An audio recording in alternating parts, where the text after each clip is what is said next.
What about marriage? Oh, we don't wear no ring. That's the so-called white man's terminology, man. Men, you know what marriage is? Let's get this here. Get the scripture. We're going to just answer that real quick. Genesis 4:1. And Adam knew Eve, his wife, and she conceived and bare Cain. Adam knew his wife and she conceived. Now where's the justice of the peace at? There's no justice of the peace. Yeah, let's go. Give me Deuteronomy 28.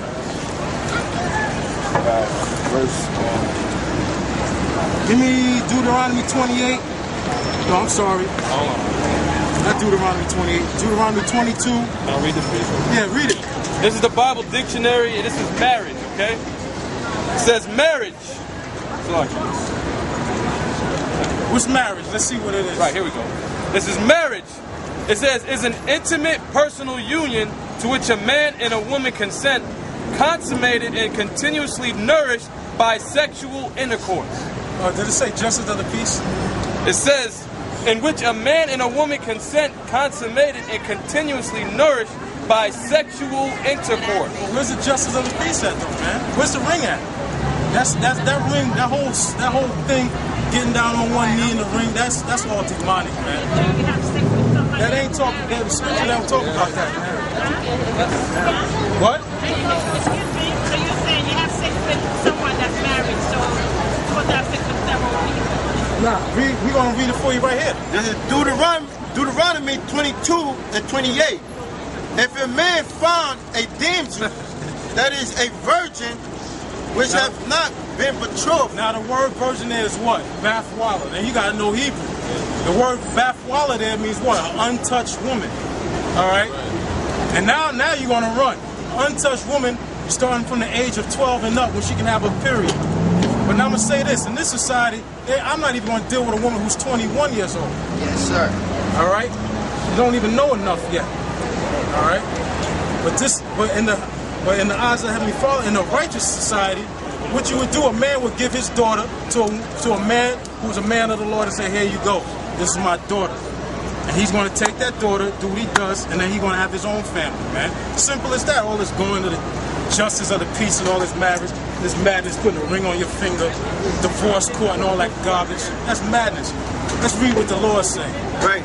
If a man find a damsel that is a virgin, which is not betrothed, and laid hold on her. And lay hold on her. I mean, come here. Where you going? And I'm like that, man. I don't want no chick to be like, oh, I'm gonna just go with you. Now I want to chase you. You know what I'm saying? Oh, are you running? Yeah? Come here. Doing with all that back there. That's how you're supposed to be. I ain't gonna, excuse me, miss. You wanna go out with me so we can drink some wine? Hell no. My question is this, are you single? Yes. What you doing tonight? Nothing. Come with me. Yes, sir. If it's kings right here, these brothers. And lay hold on her. All right, brother. And lie with her, and they be found. Read that again. And laid hold on her. So he just grabbed her. He grabbed her up. And lied with her. And lied with her. Meaning he broke the hymen. Okay? What's the hymen? What's the hymen? He was knocking boots. Like H-Town said 20 years ago. Somebody knocking the boots. And they be found. And they be found. They was found in the bushes knocking boots. Come on. Then the man that lied with her should give unto the damsel father 50 shekels of silver. Why 50 shekels of silver? Because that was her worth around the house. Because the woman, until she got married and was taken out of the house with that man, she did chores around the house. Maybe not now, because I know a lot of women my age don't even know how to boil a damn egg, man. That's a damn shame. In your early 30s, mid-30s, you can't even boil an egg. That's a goddamn shame. Yo, how long should I boil an egg for? What? Get out of my house. Finish reading. Hold on a second. Hold on. And she shall be his wife. And she shall be his wife. And did it say anything about the mama in there? And she shall be his wife. Did it say give the mother 50 shekels? No, it said the father, right? Read that again. And she, then the man that lied with her should give unto the damsel father 50 shekels of silver, and she should be his wife, because he had humbled her. Humble her. Especially I can imagine the so-called black women back then, that attitude, long hair, shaking that big old booty with that long ass dress. You got humble. Yeah, getting snatched and getting rod put up and you were humble. You should get humble. Go ahead. That's what I meant. Now give me what Yahweh Shai said about marriage. Matthew 19:4. This is what the Lord said about marriage. Come on. And he answered and said unto them, have ye not read that he which made them at the beginning made them male and female, and said, for this cause shall a man leave father and mother, and shall cleave to his wife, and they twain shall be one flesh. How they gonna be one flesh? Sex, man. Right. I mean, we gotta have a crash test book for. What does it mean when it said Adam knew her? Hey, every time, there's been women over the some odd years. I'll be chilling with a friend of mine. I'll be like, yo, you see that chick right there? Yo, I knew that chick a couple of years ago, man. I knew her. And she'll be trying to keep her head down and look. I'll be standing right there like, yeah, you know what we did a couple of years ago. You know the scratches you left on my neck. Wherefore, they are no more twain, but one flesh. Yo, as I am. Go ahead, speak. Hey, This is Genesis 24. This is Genesis 24:65. For she had said unto the servant, what man is this walking in the field to meet us?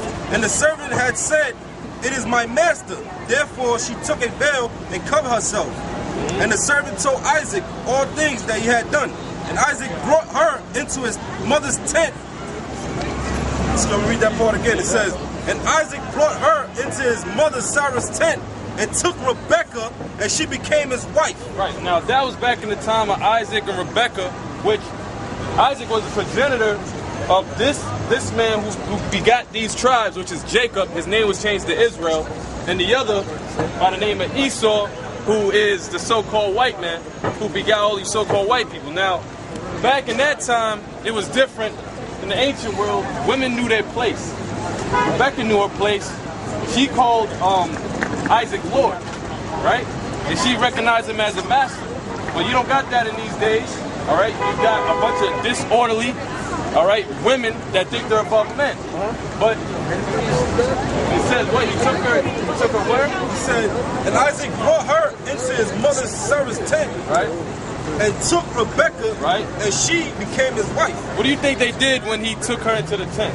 They freaking played Scrabble? All right, they had sex. That's how they became wife, man and woman. All right, so that's what consummated the marriage, by them having sex. All right. Yeah, because the word marriage, all that means to join together. And how you join together through the act of sexual intercourse. And the word sex means to cut. When you have sex with a woman for the first time, they call it popping a cherry. All right? So the first guy that has sex with a woman, that's her husband.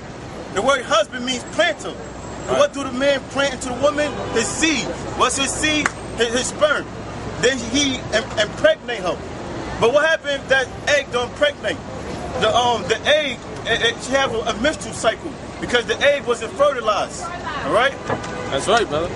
Right, now, that's it on that. We're gonna get into the world events. But you see right here, if you are up onto the news, okay, America, where's the Mediterranean at? America has the Mediterranean Sea, right there, but right in the middle, right here. There you go.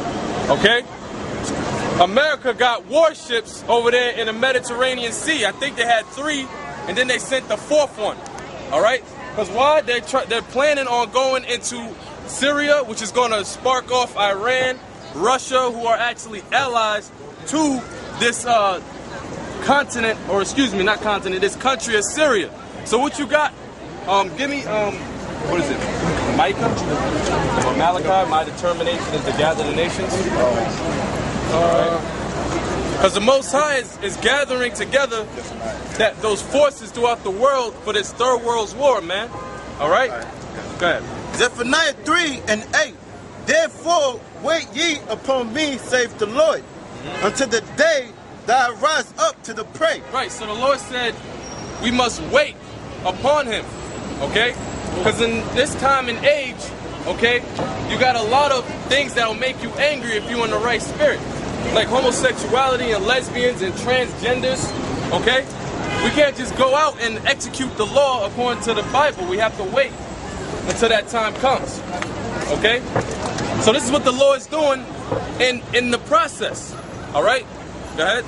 For my determination is to gather the nations. Right, because America is an ungodly nation, all right?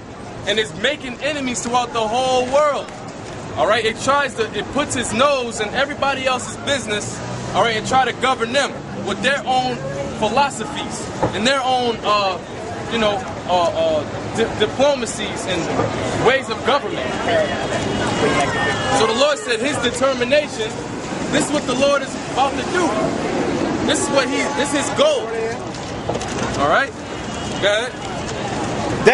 That I may assemble the kingdoms to pour upon them my indignation. Right, it's not America going into the Mediterranean with warships in Syria and Egypt and Europe and Greece and all these countries throughout the world that's in a state of anarchy. What does that mean for America? Because America is trying to go throughout these places and police them and tell them what to do. Because you got that controversy about the chemical attack in Syria.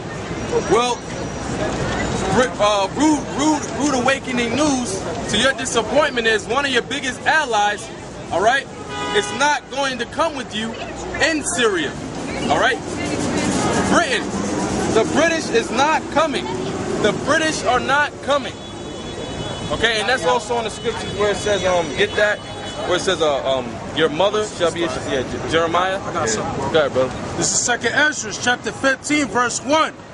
Behold, speak thou in the ears of my people the words of prophecy, which I will put in thy mouth, saith the Lord, and cause them to be written in paper, for they are faithful and true.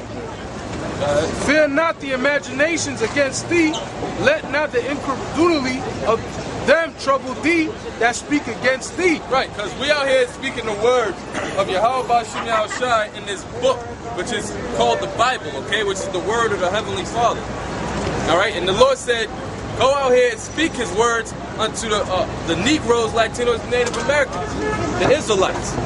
All right, and he said, but don't let their incredulity, meaning their unfaithfulness, all right, or unbelief, excuse me, their unbelief get the best of you, man. Because all that crap don't matter. It's about what the Heavenly Father is going to do, and he's going to bring destruction on America, man. Okay? For all the unfaithful shall die in their unfaithfulness. Yeah, all the unfaithful shall die in their unfaithfulness, beginning with you hard-headed 2/3ites, man. All right? Talking about you Negroes, Latinos, and Native Americans that don't want to straighten up. All right? Go ahead. Behold, saith the Lord, I will bring plagues upon the world. Yeah, one of the main plagues that the Lord is going to bring is that thermonuclear plague. All right? And once that thermonuclear fire, all right, hits this damn place, guess what? It's going to spread, all right? It's going to spread throughout the whole region. Because the Lord's going to have 100 million, all right, warheads, all right, be detonated on this country. All right, but one second about Britain not backing up America and what they're trying to do in Syria. Don't you know that Britain said the hell with America and trying to go